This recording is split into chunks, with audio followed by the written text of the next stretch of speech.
I'm not saying 100% of long-term capital becomes Bitcoin. What I'm really saying is long-term capital is like 450 trillion. I think there's 3% entropic lapse. There's 3% loss in that capital every year, either due to inflation or entropy, whether it's a financial asset or it's a physical asset. And that works out to 13 to $15 trillion a year of inefficiency. And that's just people or institutions owning things, and the building falls down, the company fails, right, etc. Bitcoin offers a powerful shield against the billions lost annually to inflation and asset decay, positioning itself as the ultimate long-term wealth protector. That's the latest word from the executive chairman of MicroStrategy, Michael Saylor. The total value of long-term investments around the world is about $450 trillion, but every year, about 3% of that is lost. This happens because of things like inflation, companies going bankrupt, or buildings falling apart. That means $13 to $15 trillion disappears annually due to these issues. Bitcoin stands out as a potential answer.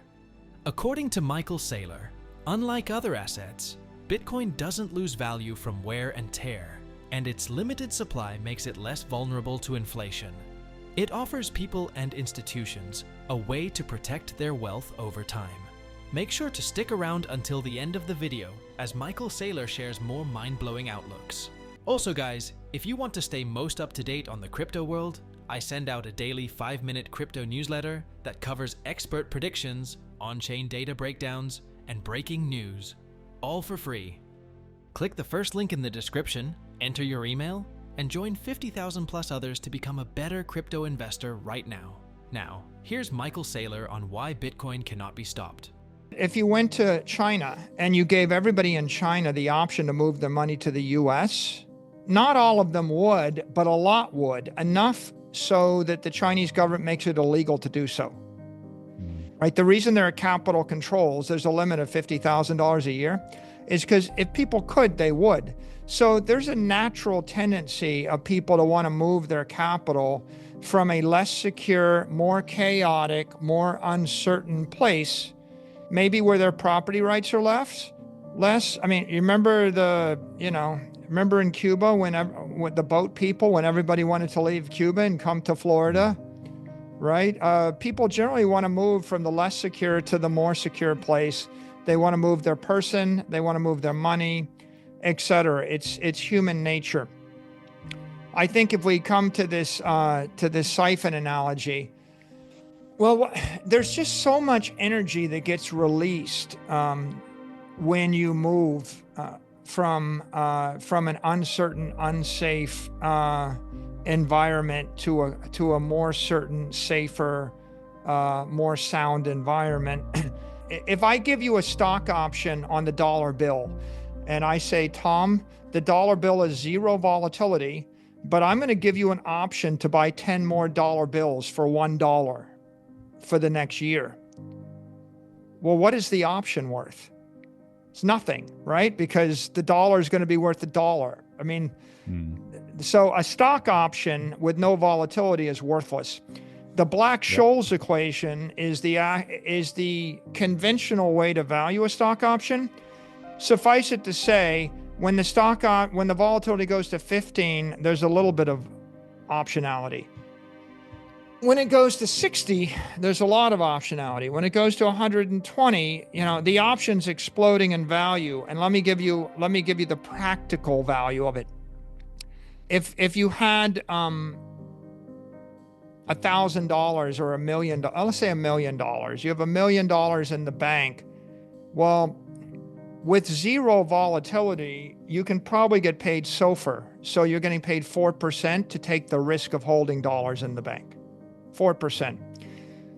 When you hold that money in the S&P index with the volatility of the VIX or 15, you might get paid 12 to 15% interest to take the risk of holding one share of SPY, the index.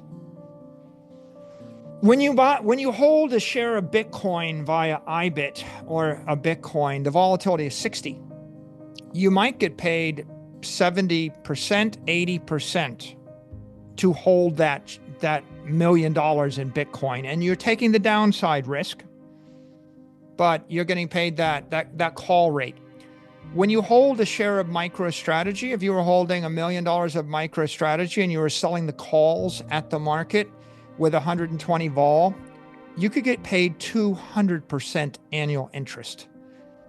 You might not even know what it is. You don't know what Bitcoin is. You don't know what MicroStrategy does. All you know is that if it's not going to zero in the next 12 months, someone will pay you 200% interest. So your break-even point is 6 months, right? It's like, if I can hold it for 6 months and it doesn't go to zero, I'm getting paid 200%. I'm getting paid my money back. My break-even point is 6 months on something I don't understand. What I would say is Bitcoin is the first perfect money, the first monetary instrument in the history of the world that is a properly engineered store of value. The second best money is gold, and the second best money has a half-life of 30 years, and the first best money has a half-life of forever. And so the first best is so much better. Of course, intelligent physicists, economists that understand physics, or capitalists that understand physics are going to discover that. And as they discover that, they're going to buy it and build an industry around it and recapitalize on it.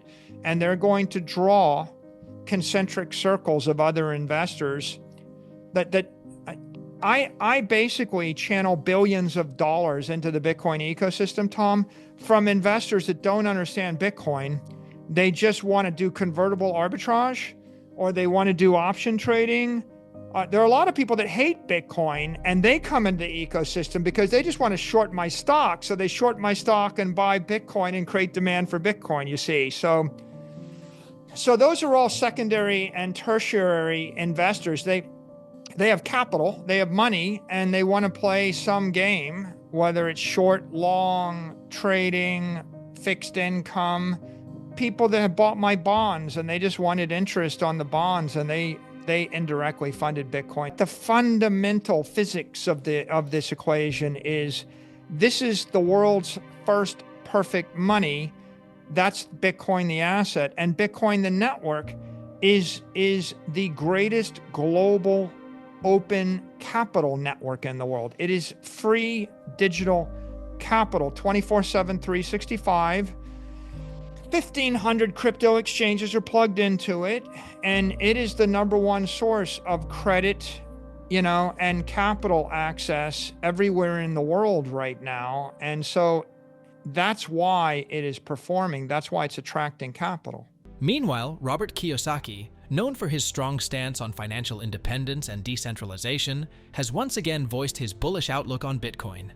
In a recent tweet, Kiyosaki criticized Larry Fink and BlackRock, suggesting that Bitcoin's potential is being strategically downplayed to benefit institutional investors. He emphasized his mistrust of centralized control over Bitcoin, particularly through ETFs, and reaffirmed his preference for holding Bitcoin directly in personal wallets. Kiyosaki speculated that BlackRock might be suppressing Bitcoin's price to allow institutional buyers to accumulate at lower levels. Despite this, his confidence in Bitcoin remains unshaken, forecasting a remarkable surge to $350,000 by 2025. Now let's go back to Michael Saylor as he discusses further. Because the ETFs are SEC 40 companies, that makes them investment trusts. And so a trust company is a special vehicle. It's constructed to own an asset and hold it in trust and not do anything other than hold it. So if what you wanted to do was buy a bar of gold, you might want to buy GLD or IAU. Those are gold trusts. And they're allowed to take your money and they buy gold. And then the asset's dead money. It's a dead asset, let's say a stationary asset in custody, and you have the shares. And if you were to sell your shares or redeem them, they have to then sell the gold and give you your cash back. So think of them as like overnight depository banks. I could have $100 billion in that bank. It's overnight deposits. I invest it in gold or soybeans or oil. And then when you want to redeem, I sell the soybeans and the oil and the gold. I give you back your money. And I charge you 20 basis points fee every year.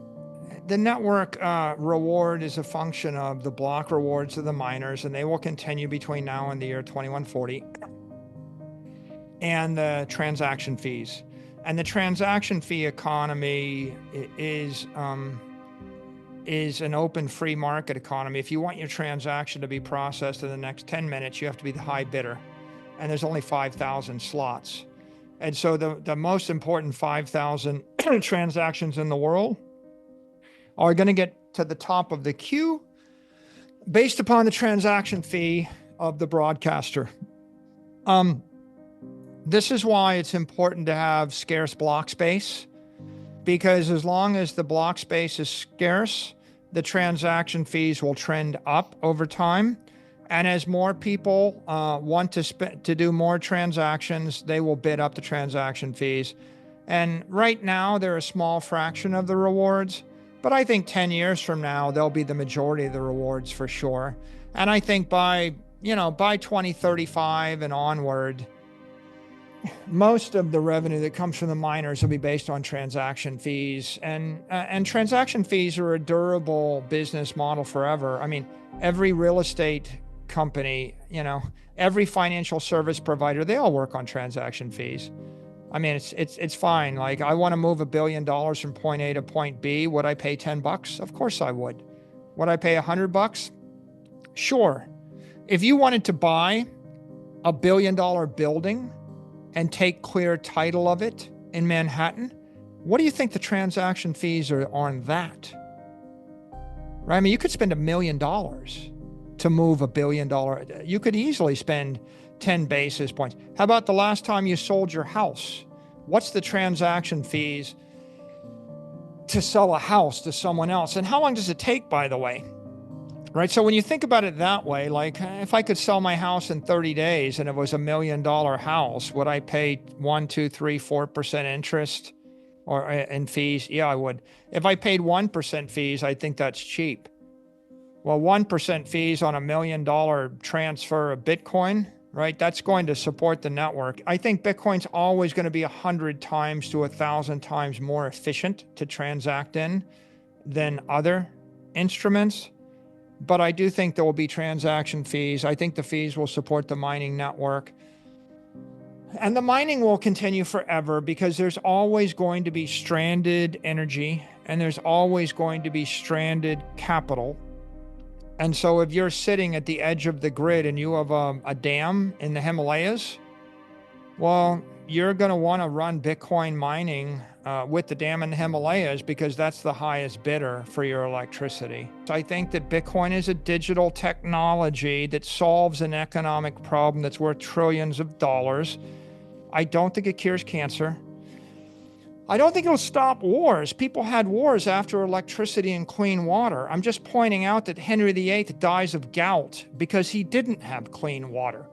And of all the things that Henry VIII would have liked to have bought with all of his power, and he was the most powerful man in the UK, he would have liked that, right? This thing we take for granted, this thing that makes us go from living 32 years to living 80 years.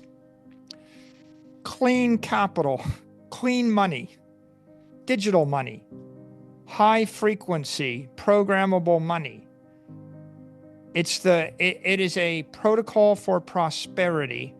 And I think that if you're looking for a politically sound strategy, the most politically sound strategy is not to tell people that austerity is the solution or bludgeon them to death. It's just to introduce a new technology that delights and enriches everyone and spreads like wildfire. I think that the US is now actually the worldwide leader in digital assets. I mean, we're going to catapult from being, 25, 30% of the way back from the pack, in the middle of the pack. We're going to catapult to number one because most of the rest of the world is fearful of innovation if they're fearful of getting ahead of the US.